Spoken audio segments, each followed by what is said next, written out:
के अंतिम चरण में राष्ट्रपति पहुंची सर्बिया। राष्ट्रपति मुर्मू ने प्रवासी भारतीयों को किया संबोधित। भारतीय फिल्में सर्बिया में रही हैं लोकप्रिय, राष्ट्रपति का कहना। मुंबई में लिव इन पार्टनर की हत्या, शरीर को उबालकर कुत्तों को खिलाया, पड़ोसियों ने बदबू आने पर दी पुलिस को सूचना। भारत बांग्लादेश के बीच 11 जून से सीमा वार्ता, कई महत्वपूर्ण मुद्दों पर होगी चर्चा। एंटी ड्रग्स प्रवर्तन के अधिकारी रहेंगे शामिल। लखनऊ कोच में मारा गया संजीव जीवा, गैंगस्टर जीवा की पत्नी एससी पहुंची, अंतिम संस्कार में शामिल होने की मांग अनुमति। फ्रांस में बच्चों पर चाकू से हमला, 6 बच्चे समेत 7 घायल, हमलावर हुआ गिरफ्तार। नमस्कार, मैं हूं आपके साथ नबीला उरूज और आप देख रहे हैं आज की खबर। रुक करते हैं बड़ी खबरों की तरफ। बुधवार को अपनी 2 देशों की यात्रा के अंतिम चरण में राष्ट्रपति मुर्मू सर्बिया पहुंची। जानकारी के लिए आपको बता दें कि राष्ट्रपति मुर्मू की चल रही यात्रा भारतीय राष्ट्राध्यक्ष द्वारा सर्बिया की इस तरह की पहली यात्रा है और सर्बिया के राष्ट्रपति अलेक्जेंडर वुसिक ने उनका स्वागत किया और बेलग्रेड के निकोला टेस्ला हाईवे हवाई अड्डे पर गार्ड ऑफ ऑनर दिया। बुधवार को सर्बिया की राजधानी बेलग्रेड में प्रवासी भारतीयों को संबोधित करते हुए द्रौपदी मुर्मू ने कहा कि उन्हें बताया गया है कि भारतीय फिल्में सर्बिया में लोकप्रिय रही हैं। राष्ट्रपति मुर्मू ने कहा कि भारतीय फिल्म निर्माताओं के लिए सर्बिया एक नए फिल्म गंतव्य के रूप में उभरा है। बुधवार को सर्बिया की राजधानी बेलग्रेड में प्रवासी भारतीयों को संबोधित करते हुए द्रौपदी मुर्मू ने कहा कि उन्हें बताया गया है कि भारतीय फिल्में सर्बिया में लोकप्रिय रही हैं। उन्होंने आगे कहा कि भारत और सर्बिया ने हमेशा एक दूसरे के मूल हितों की समझ साझा की है। इस समारोह में राष्ट्रपति मुर्मू ने आगे और क्या कुछ कहा, आप भी सुनिए। तेजी से एक अभूतपूर्व बदलाव और ट्रांसफॉर्मेशन के दौर से गुजर रहा है। भारत विश्व के सबसे तेजी से बढ़ती प्रमुख अर्थव्यवस्था है और हमारी जीडीपी 3.5 ट्रिलियन डॉलर्स के करीब है। इस दशक के समाप्त होने के पहले भारत दुनिया की तीसरी सबसे बड़ी अर्थव्यवस्था बनने की राह पर है। पूरे देश में नई इंफ्रास्ट्रक्चर का निर्माण तेजी से किया जा रहा है। भारत अपनी स्वतंत्रता के शताब्दी वर्ष 2047 तक एक विकसित देश बनने की अपनी आकांक्षा को लेकर पूरी आत्मविश्वास के साथ आगे बढ़ रहा है।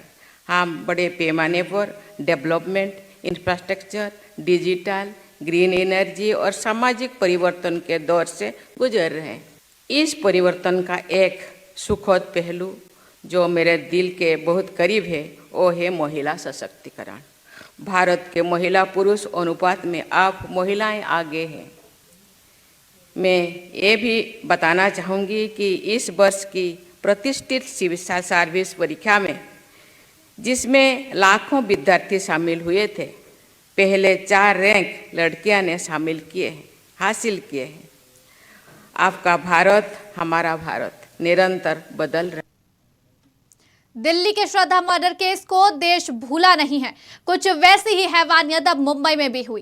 किरदार अलग है लेकिन बर्बरता की सारी हदें कुछ उसी तरह पार की गई हैं। मुंबई में भी एक लिव इन पार्टनर जल्लाद बन बैठा और उसने कथित तौर पर सरस्वती नाम की महिला का कत्ल कर दिया। जी हां, एक 32 साल की महिला का उसके ही 56 साल के लिव इन पार्टनर ने मर्डर करके लाश को आरी से काटा, फिर शरीर के टुकड़े कर प्रेशर कुकर में उबाले और कुत्तों को खिला दिए।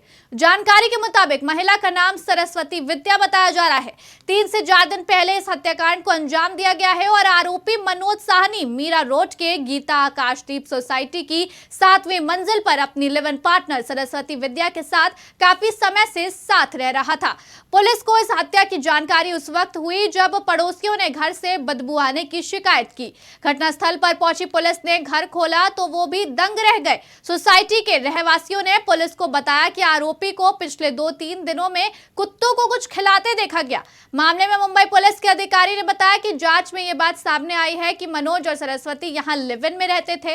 मनोज ने पेड़ काटने का कटर खरीदा था जिससे वो महिला के टुकड़े करता था और फिर वो उन्हें कुकर में उबालकर प्लास्टिक के बैग में भर देता था। फिलहाल पुलिस ने आरोपी को गिरफ्तार कर लिया है और उससे पूछताछ कर जांच कर रही है। कल दिनांक 7 जून को नयानगर पुलिस स्टेशन के जुरिडिक्शन में गीता आकाशदीप करके सोसाइटी है, वहाँ पे 7वें फ्लोर 7वीं मंजिल से एक फ्लैट है वहाँ से बदबू आने का इंफॉर्मेशन लोकल पुलिस को मिला था। पुलिस स्टेशन के ऑफिसर्स और स्टाफ ने जाके वहाँ पे देखा। वहाँ से बदबू आने की जो इंफॉर्मेशन थी वो कंफर्म की। वहाँ पे लॉक तोड़ के उन्होंने जब एंट्री किया तो किचन में बहुत सारे यूटेंसिल और बकेट में वहाँ पे चॉप किए हुए बॉडी पार्ट्स मिले हैं। उसमें बाद में इन्वेस्टिगेशन में ऐसा रिवील हो चुका था कि एक कपल था, लिव इन रिलेशन में रह रहा था उधर। उनका आइडेंटिफिकेशन हो चुका है। अक्यूज्ड को भी अरेस्ट किया गया। जो डेड बॉडी के पीसेस मिले वो एनालिसिस के लिए हमने जेजे हॉस्पिटल में भेजे है। इस घटना के आधार पर जो इंफॉर्मेशन मिला उस बेसिस पे हमने नयानगर पुलिस स्टेशन में आईपीसी सेक्शन 302 201 के तहत मुकदमा दर्ज किया है। आगे का investigation senior PI Shri Vanakutty. Bharat और बांग्लादेश के इस हफ्ते की आखिर तक राष्ट्रीय राजधानी में अपनी द्विवार्षिक सीमा स्तरीय वार्ता करेंगे। इस बैठक के दौरान दोनों देशों के सुरक्षा एजेंसियों के बीच बॉर्डर पार अपराधों से जुड़े कई मुद्दों पर चर्चा की जाएगी। साथ ही दोनों पक्षों के बीच तालमेल को और बेहतर बनाने के उपाय पर भी बातचीत की जाएगी। इसको लेकर बीजीबी यानी बॉर्डर गार्ड बांग्लादेश के 15 सदस्यीय प्रतिनिधि मंडल शनिवार को नई दिल्ली पहुंचेगा, जो अपने भारतीय समकक्ष सीमा सुरक्षा बल के साथ 11 से 14 जून के बीच होने वाली 4 दिवसीय वार्ता में शामिल होगा। जानकारी के मुताबिक बीजीबी का नेतृत्व इसके महानिदेशक DG major general AKM Najmul Hasan करेंगे, जबकि बीएसएफ प्रतिनिधि मंडल का नेतृत्व डीजी सुजॉय लाल थाउसन करेंगे। इन दो प्रतिनिधि मंडल में गृह मंत्रालय, विदेश मंत्रालय और एंटी ड्रग्स प्रवर्तन के अधिकारी भी शामिल होंगे। जानकारी के लिए आपको बता दें कि इससे पहले इस वार्ता की आखिरी बैठक पिछले साल जुलाई में हुई थी। उस दौरान बीएसएफ प्रतिनिधि मंडल ने बांग्लादेश की राजधानी ढाका की यात्रा की थी। लखनऊ के कैसरबाग के पॉस्को कोर्ट में गैंगस्टर संजीव जीवा को वकील के भेष में आए हत्यारों ने ताबड़तोड़ गोलियों से भून डाला और अब गैंगस्टर संजीव जीवा की पत्नी पायल माहेश्वरी ने अपने पति की हत्या के बाद आज सुप्रीम कोर्ट का दरवाजा खटखटाया। पायल ने पति के अंतिम संस्कारों की रस्मों में शामिल होने की अनुमति और गिरफ्तारी से संरक्षण के लिए अंतरिम राहत की मांग की है। जीवा की पत्नी पायल ने कहा कि पति की तरह मेरी भी हत्या कराई जा सकती है, इसलिए मुझे गिरफ्तार न किया जाए और सुरक्षा दी जाए।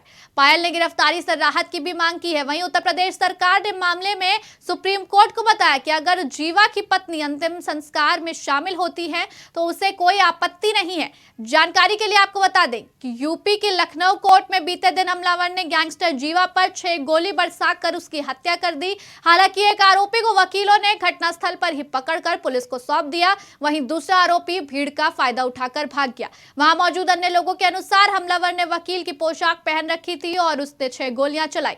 जीवा पश्चिमी उत्तर प्रदेश के मुजफ्फरनगर जिले का निवासी था। फ्रांस के पहाड़ी इलाके स्थित एनेसी शहर में आरोपी ने गुरुवार को चाकू से बच्चों सहित 7 लोगों पर हमला कर दिया। जानकारी के मुताबिक घटना के समय बच्चे झील के नजदीक खेल रहे थे। स्थानीय अधिकारी ने जानकारी दी कि शहर के झील के नजदीक एक पार्क में गुरुवार को सुबह करीब 9:45 बजे चाकू से एक व्यक्ति ने बच्चों पर हमला कर दिया। बता दें कि फ्रांस के गृह मंत्री गेरोल्ड डार्मेनिन ने जानकारी दी कि इस वारदात के बाद आरोपी को तुरंत गिरफ्तार किया गया। इस घटना को फ्रांस के राष्ट्रपति इमैनुअल मैक्रों ने पूर्ण कायरता करार देते हुए एक ट्वीट किया। राष्ट्रपति इमैनुअल मैक्रों ने कहा, बच्चे और एक वयस्क व्यक्ति मौत से जूझ रहे हैं। उन्होंने अल्पाइन शहर एनेसी में हुए हमले को पूरी तरह से कायराना हमला करार दिया है। उन्होंने कहा, राष्ट्र स्तब्ध है। तो वहीं स्थानीय पुलिस ने कहा कि हमले में घायल हुए 4 बच्चों की उम्र 5 साल से कम है। नेशनल पुलिस ने बताया कि इन घायल बच्चों में 2 की उम्र करीब 3 साल है। उन्हें जानलेवा चोटें आई हैं और एक पार्क में मौजूद एक व्यक्ति गंभीर रूप से घायल है। फिलहाल इस बुलेटिन में इतना ही। देश और दुनिया की बड़ी खबरों के लिए बने रहिए आज की खबर के साथ।